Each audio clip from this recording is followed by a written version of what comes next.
లోక్సభ ఎన్నికల తుది దశ పోలింగ్ కొనసాగుతోంది. ఎలక్షన్ పూర్తయిన తరువాత రాబోతున్న ఎగ్జిట్ పోల్స్ పై కేంద్ర ఎన్నికల సంఘం కీలక ఆదేశాలను జారీ చేసింది.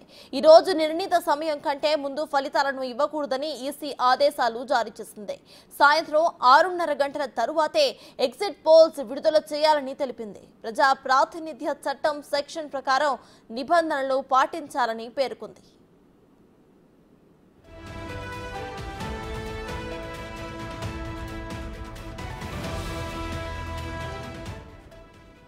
లోక్సభ ఎన్నికలతో పాటు ఒడిశా, ఆంధ్రప్రదేశ్ అసెంబ్లీ ఎన్నికలు, అలాగే దేశవ్యాప్తంగా 12 రాష్ట్రాల్లోని 25 అసెంబ్లీ నియోజకవర్గాలకు ఉప ఎన్నికలు జరిగాయి. రేపటి వరకు ఎగ్జిట్ పోల్ ఫలితాలను ఈసీ బ్యాన్ చేసింది. పూర్తి స్థాయిలో పోలింగ్ ముగిసిన తరువాతే అంచనాలు వెల్లడించాలని పేర్కొంది.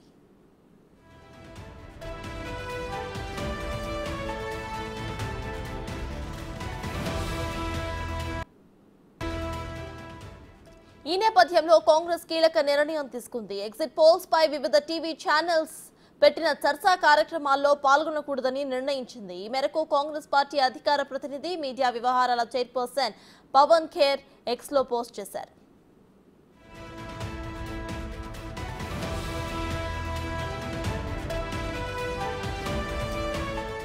పోలింగ్ ముగిసేసరికి ప్రజలంతా కూడా ఓటు హక్కుతో తమ నాయకులను ఎన్నుకొని ఉంటారని, వారి నిర్ణయం ఈవీఎంలలో భద్రంగా ఉంటుందని చెప్పారు.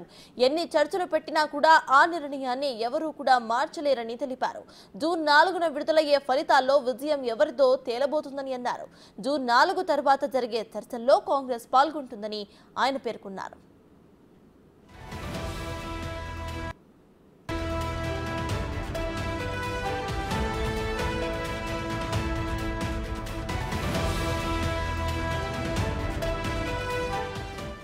కాంగ్రెస్ పార్టీ ఓటమిని అంగీకరించినట్లేనని బీజేపీ జాతీయ అధ్యక్షుడు జేపీ నడ్డా ఎద్దేవా చేశారు.